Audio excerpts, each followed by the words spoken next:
না, অন্তর্বর্তী সরকারকে তো আমরা সকলেই সমর্থন দিচ্ছি, কারণ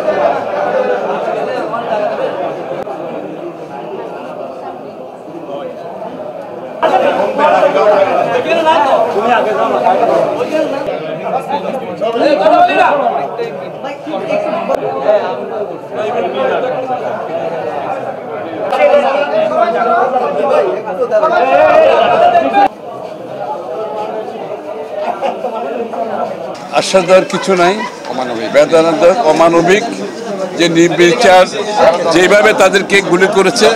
ওরা যে এখনো বেঁচে আছে, কয়েকশো মানুষ, এই লোকগুলো যে বেঁচে আছে, এটা একটা আশ্চর্য ব্যাপার।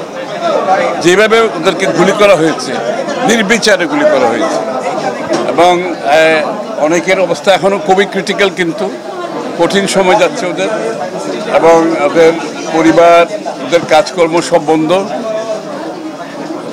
তো কথা হচ্ছে দেশবাসী তো ওদের বিচারের অবস্থা অপেক্ষায় আছে।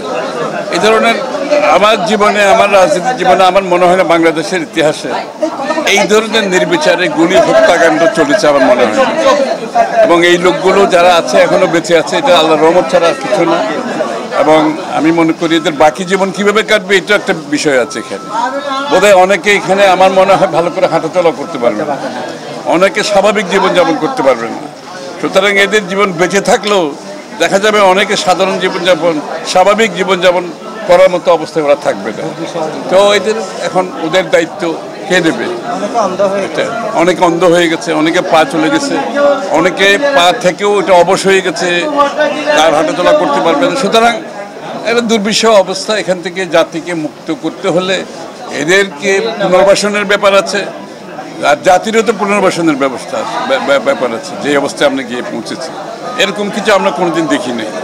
যাই হোক, আমরা দোয়া করছি দেশটা এই এত প্রাণের বিনিময়ে, এত এদের ত্যাগের বিনিময়ে যদি বাংলাদেশ সামনের দিকে এগোতে পারে, একটা নতুন বাংলাদেশ আমরা করতে পারি।